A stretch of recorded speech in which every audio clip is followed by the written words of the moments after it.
Hola, ¿cómo están? Vamos a trabajar ahora un poco la conceptualización y la modelización de la teoría de portafolios. Esta aplica como una respuesta de optimización de inversiones financieras en ambiente de riesgo, lo que llamamos inversiones de renta variable. Pensemos en una acción. Cuando se compra una acción, no se sabe cuál va a ser la rentabilidad de la acción con certeza. Por eso se llama renta variable. Contrario a lo que ocurre cuando se invierte, por ejemplo, en un bono. El bono tiene fijada de antemano su rentabilidad hasta el tiempo de maduración del mismo. Desde el momento en que se compra el bono, se sabe cuánto se va a ganar. Por eso esta sería una inversión de renta fija. Digamos con nuestra renta variable. La teoría de portafolios lo que establece es la forma de poder mitigar el riesgo sin afectar tanto la rentabilidad de los títulos o de la inversión.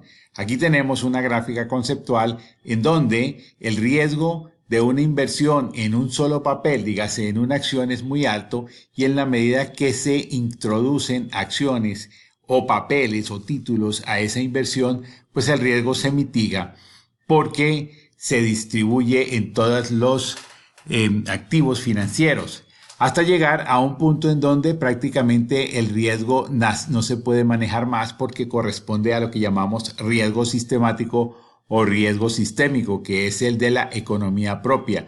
Una economía tendrá un riesgo como variación y las empresas con sus acciones pues variarán al unísono con él. Pero el riesgo individual se puede mitigar con la diversificación.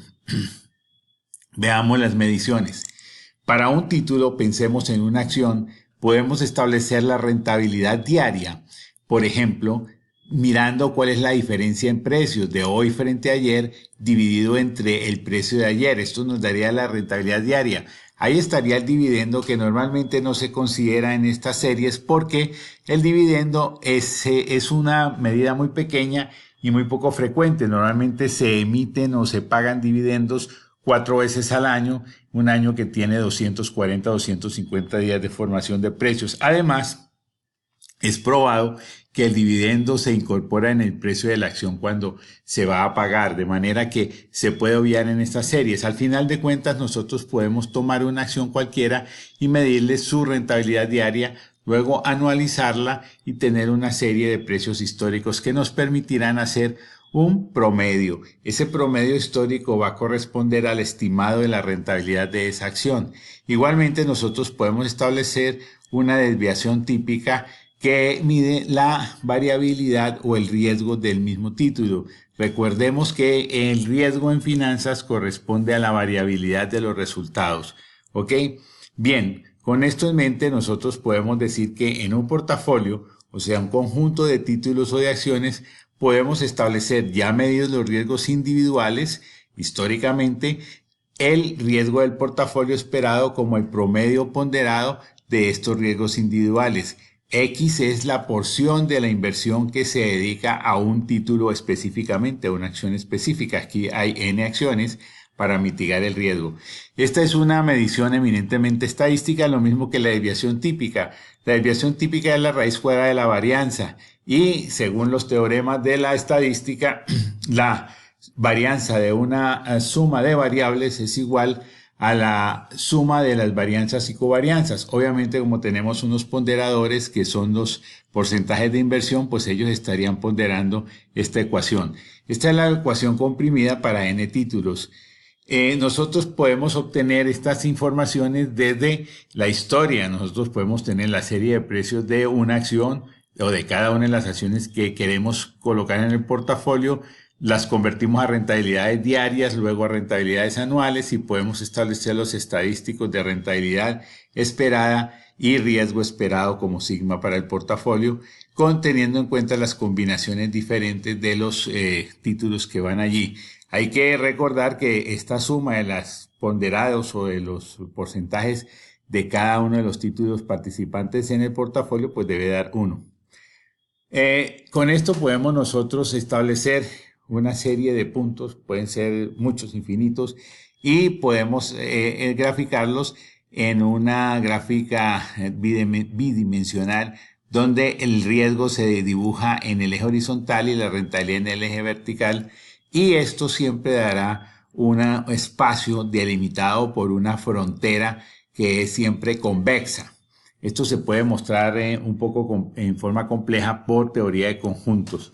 Pero bien, esto tiene sus implicaciones fuertes porque cualquier combinación de puntos que hay en esta zona pues caerá siempre dentro de la zona, o sea, nunca nos estaremos saliendo, y eso es muy importante para luego formar los portafolios.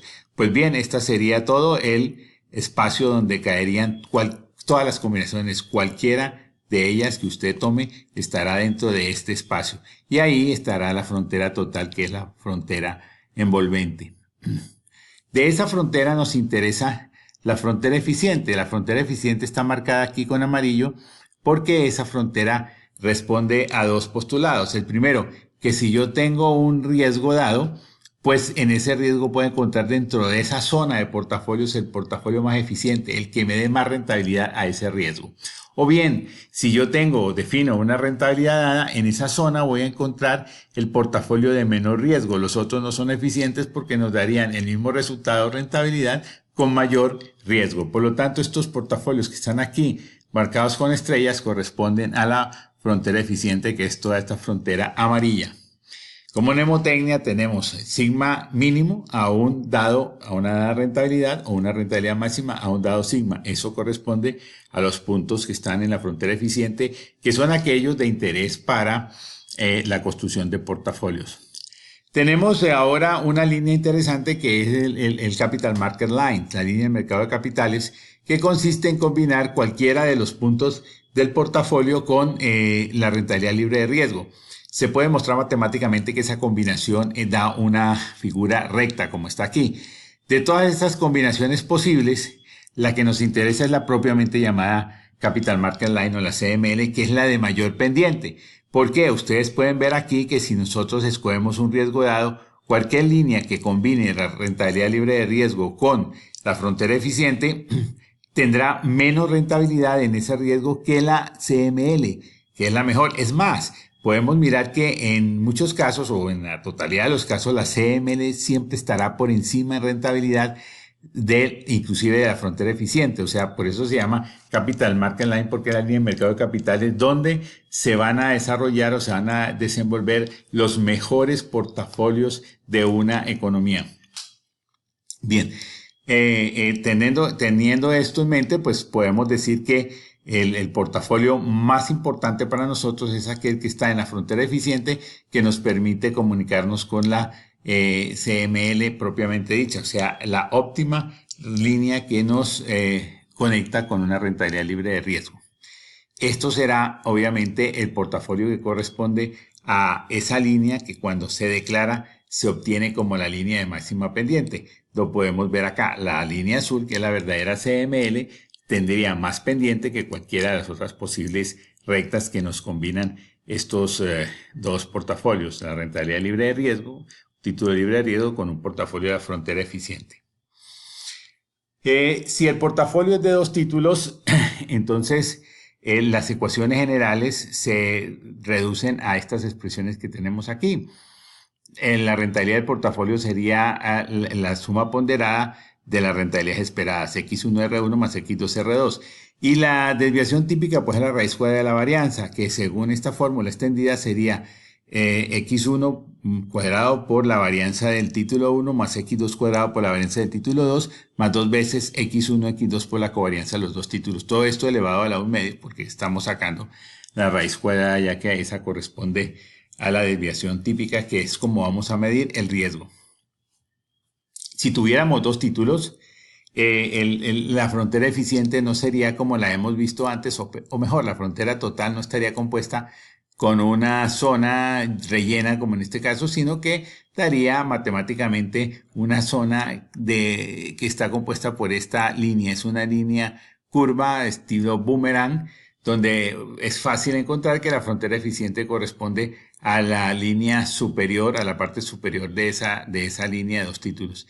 Esta parte inferior pues no será eficiente, puesto que si nosotros encontramos un sigma dado, un riesgo dado, vamos a subirnos acá hasta encontrar la máxima rentabilidad. La máxima rentabilidad no está en esta parte inferior de pendiente negativa, sino en la parte superior de pendiente positiva. Bien, este es en términos muy condensados lo que nos haría una introducción a la teoría de portafolios. Espero que haya sido de utilidad esta charla y nos vemos en una próxima ocasión.